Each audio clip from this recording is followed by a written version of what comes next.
안녕하세요. 저는 30대 초반의 평범한 남성입니다. 오늘 제가 이렇게 글을 올리게 된 이유는 제 인생에 있어서 너무 충격적이고 큰 경험담을 들려드리기 위해서입니다. 저와 아내는 동갑내기 사이였습니다. 대학교를 같이 다니면서 아내를 만나게 되었고, 저희는 캠퍼스 커플을 하면서 아주 오랜 연애 끝에 결혼을 했습니다. 연애 시절 저희는 밤낮으로 사랑을 속삭이며 누구보다 뜨겁게 예쁜 사랑을 나누었고, 결혼 이후 아내와 사랑하는 방식은 많이 달라졌겠지만 세상 그 누구보다 제게 아내는 소중한 존재였습니다. 나름대로 저도 아내도 능력은 부족하지 않았기에 양가 어른분들께 큰 도움 없이 결혼 생활을 시작했고, 저는 아내를 위해 그리고 앞으로의 행복한 미래를 꿈꾸면서 가족을 위해 헌신을 다하며 살았습니다. 그 덕분에 저희는 작게 시작한 신혼집에서 2년 만에 벗어났고, 대출을 끼고 사긴 했지만 자가로 50평대 아파트를 구했고 이사를 오게 되었습니다. 부부가 맞벌이를 하다 보니 평일에는 이사를 오기가 엄두가 나지 않았고, 주말을 이용해서 저희는 이사를 오게 되었습니다. 짐 정리를 하다 보니 양이 생각보다 엄청나게 많았고, 이삿짐 정리를 안 쓴 걸 많이 후회했었습니다. 저희는 미처 다 정리하지 못한 짐들은 천천히 정리하기로 하였고, 새로운 집을 구경하면서 앞으로의 행복한 미래를 꿈꾸면서 즐거운 시간을 보냈습니다.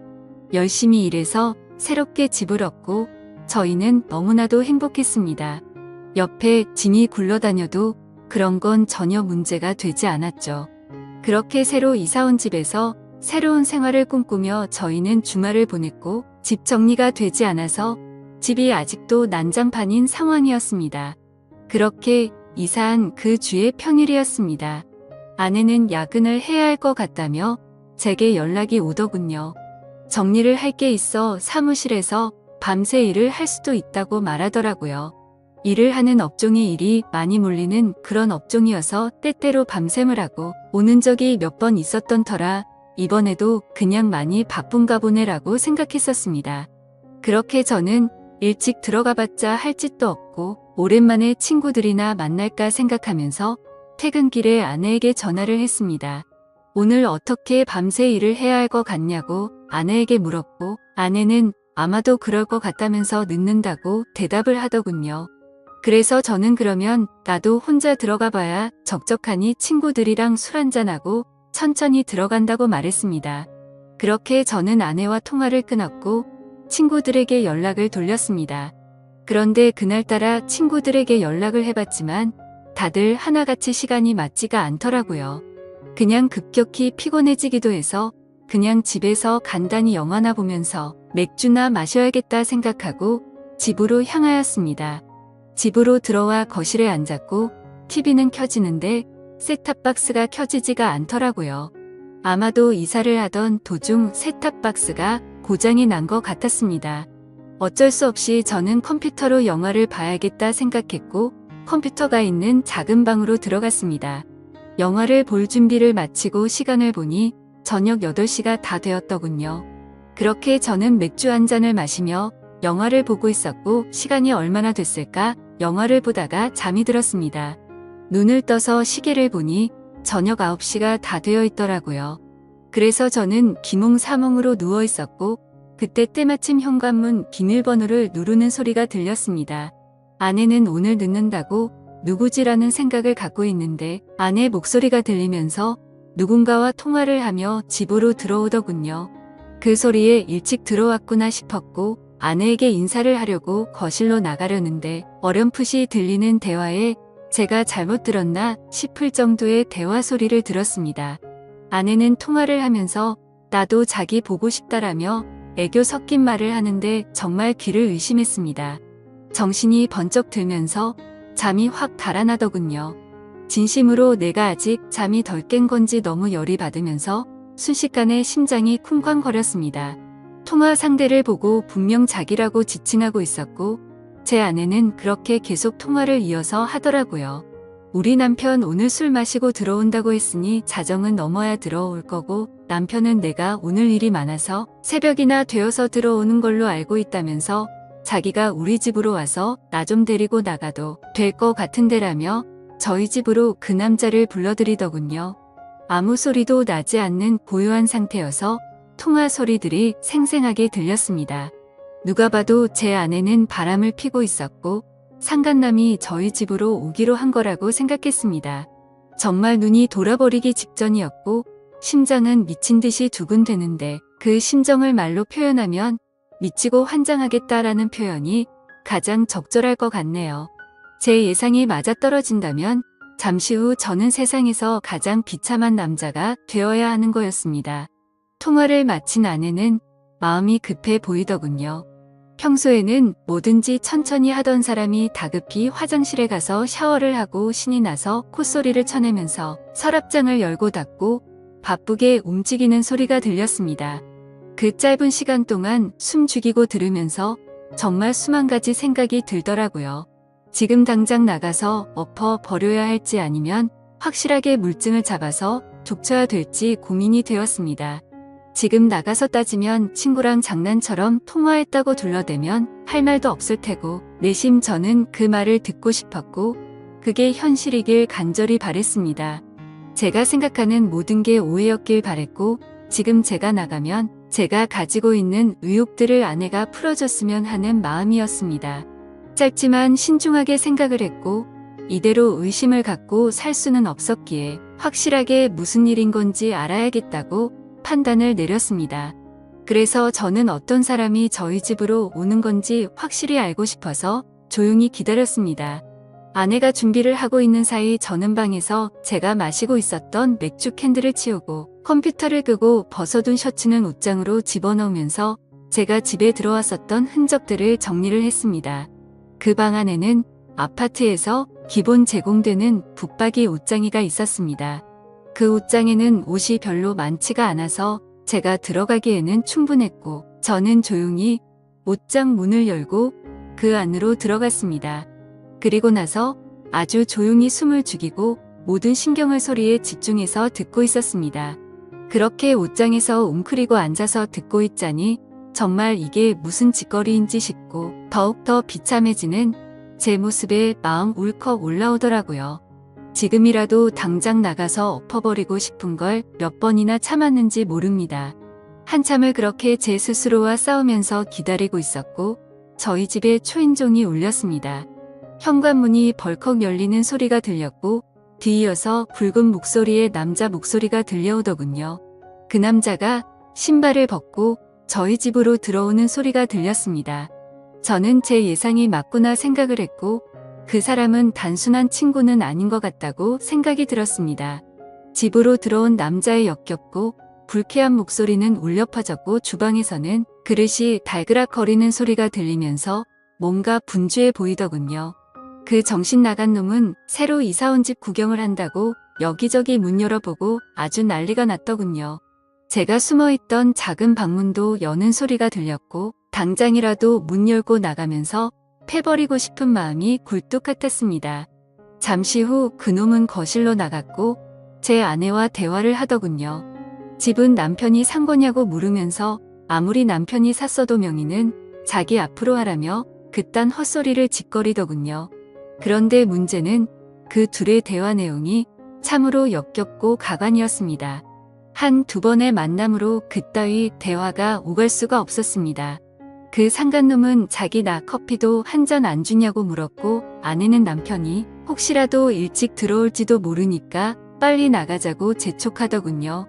그러자 남편 걔가 뭐가 그리 무섭냐고 걱정 말라면서 지가 만나면 혼쭐 내준다면서 책임진다고 하더라고요.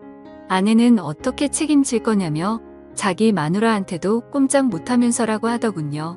네, 이것들은 서로 배우자가 있으면서 바람을 피우고 있는 거였습니다. 그놈은 이혼하면 그만이지 뭐 이딴 식으로 헛소리를 짓거렸고 제 아내는 그놈에게 웃으면서 자기만 믿을 게 이따위 소리를 했습니다. 역겹고 더러운 대화는 이어졌고 결국 갈 때까지 가더군요. 아내는 잠깐 기다리라고 하고 현관문을 잠그는 소리가 들리더니 안전장치까지 제대로 문을 잠궜습니다. 이 상황에 뜬금없고 웃긴 소리 같겠지만 저 어릴 때부터 한 주먹 했었고 여지껏 살아오면서 누구한테도 맞아본 적 없고 싸워서 져본 적도 없습니다. 군대도 특수부대 출신으로 체격도 체력도 그 누구한테 뒤지지 않았고 평범한 상간놈 따위에게 겁이 난다라는 생각은 전혀 없었습니다. 그런데 뛰쳐나가서 개박살 내는 건 전혀 문제가 아니었지만 남자로서 자존심이 더럽게 상했습니다. 제가 나가봤자 다른 남자한테 제 아내 뺏긴 놈밖에 더 되겠습니까? 그리고 지금 나가면 무조건 제 아내하고는 끝이라는 생각이 들었고 지난 추억이 눈앞에 아른거리면서 쉽게 행동으로 옮기는 게 어려웠습니다.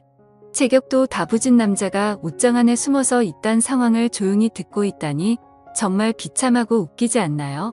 저는 숨을 죽이고 갈등을 하고 있는데 이것들은 정말 가슴을 후벼 파더군요. 온몸에 소름이 돋았고 허탈함에 힘이 빠졌습니다. 제 아내는 일상에서 그저 평범하고 집안에 성실한 착한 아내 그 자체였습니다. 결혼한 부부간에도 항상 수줍음이 많았고 소극적인 성격에 대학 시절 처음 만났을 때는 플라토닉 사랑을 좋아한다고 했었습니다. 그런데 지금 이곳에 있는 제 아내가 그 오랫동안 만났던 여자가 맞나 싶었고 제가 알던 사람과는 절대 다르다고 생각됐습니다. 아무튼 그 이상은 참을 수가 없었고 저는 작은 방에서 나와 천천히 안방으로 향했습니다. 제 분노는 극에 달했습니다. 지금 생각해보면 오히려 침착했던 걸지도 모르겠네요. 너무 현실성이 떨어지다 보니 그랬던 건지 어떤 마음이었는지 제 스스로도 잘 모르겠네요. 저는 최대한 침착하게 마음을 다잡았습니다. 제가 꼭지가 돌아버리면 진짜 오늘 큰 사고가 날 게 분명했던 걸 알았기 때문이죠. 저는 만약 꼭지가 돌아서 큰일이 벌어지더라도 맨손으로 벌인 일이니 정상 참작해주겠지라는 생각으로 안방 문을 천천히 열었습니다. 문을 열고 안을 들여다보니 안방에서 벌어진 모습은 정말 너무 충격적이었습니다. 저는 사실 직업의 특성상 사람을 때리면 큰일이 날 걸 알았기에 그냥 다 포기하는 심정으로 휴대폰을 들고 사진을 찍었고 경찰에 전화를 했습니다. 거실에 나가서 기다리고 있으니 경찰이 도착하더군요. 그렇게 다 같이 파출소로 이동했습니다. 저는 그 상간놈에게 진짜 인내심 테스트하기 싫으면 휴대폰 내놓으라고 했고 잔뜩 쫄아있던 그놈은 순순히 넘겨주더군요. 그래서 그 놈의 아내에게도 연락해서 일단 이쪽으로 오라고 했습니다. 그 상간놈의 아내도 파출소로 도착했고 울고 불고 난리가 아니었습니다. 드라마나 영화에서 보던 불륜 현장처럼 아수라장 개판이 되었죠. 아무튼 여차저차 상황 정리는 끝마쳐졌고 다음날 아내에게 합의 이혼서를 들고 가서 도장을 받았습니다. 오만 정내미가 떨어진 저는 뒤도 안 돌아보고 나왔고 그날 이후로 그 짐승 같은 아내는 집에서 내쫓았습니다. 솔직히 너무 사랑하면서 만났던 아내였기에 잘한 건지 하는 생각도 들고 어차피 이해할 수 없는 장면을 목격했기 때문에 잘한 거라고 되뇌었습니다. 저는 그렇게 곧바로 집을 팔고 아무도 모르는 동네로 이사를 했습니다. 뭐 어떻게든 잘 살아야지라고 마음을 다잡고 살아가고 있는데 어느 날 처남이란 놈이 제게 연락을 했고 집 근처로 찾아왔더라고요. 그러고서 한다는 소리가 부부싸움 할 수도 있지 왜 누나를 내쫓았냐며 헛소리를 짓거리더군요. 다 잊고 살려고 노력하는데 처남이 대들면서 화를 내니까 정말 또다시 피가 거꾸로 솟구치더군요. 처남도 자세한 이야기는 잘 몰랐던 것 같은지 저는 화를 삭히고 그 자리에서 당시 불륜 사진을 보여줬더니 처남은 깜짝 놀라면서 무릎 꿇고 죄송하다고 빌고 또 빌더군요. 그렇게 그 일이 있고 나서도 시간이 한참이 흘렀네요. 제 전 아내는 직장에도 불륜을 핀 사실이 다 밝혀지면서 지방으로 이사를 가게 되었고 그 상간놈한테도 버림받고 어려운 생활을 하고 있다면서 처남이 연락해줘서 알게 되었습니다. 그 말을 듣는데 마음이 참 불편하고 기분이 썩 좋지는 않더라고요. 그래도 한때는 제가 인생에서 가장 사랑했고 대학 시절부터 오랜 시간 동안 사랑했던 사람이었으니까요. 바람이라는 거 정말 해선 안 될 짓이지만 만약 바람 피우더라도 꼭 배우자 모르게 하세요. 이따위로 과감해지면 결국 들통나게 되어 있습니다. 저는 아직까지는 재혼 생각은 딱히 없습니다. 또다시 그런 일이 벌어질까봐 무섭기도 하고 두 번 다시 생각조차 하기가 싫고요. 아무쪼록 이렇게 제게 응어리졌던 마음속의 말들을 털어놓고 나니 숨을 쉬는 게 좀 가볍네요. 사실 제가 잘 대처한 건지, 그때 참고 넘어갔던 게 술을 마실 때마다 후회도 되고 생각도 나지만 그때 당시의 감정에 앞서서 사고를 쳐봤자 지금의 제 인생은 없었을 거란 생각에 그나마 현명하게 하지 않았나 스스로 위안을 삼습니다. 어차피 한 번 사는 인생 그런 여자와 더 오래 만나지 않고 빨리 알게 돼서 다행이라고 생각하려고요. 이런 막장 같은 일들도 제 인생에 있어서 그저 일부라고 생각하면서 살아가려고 합니다. 감사합니다.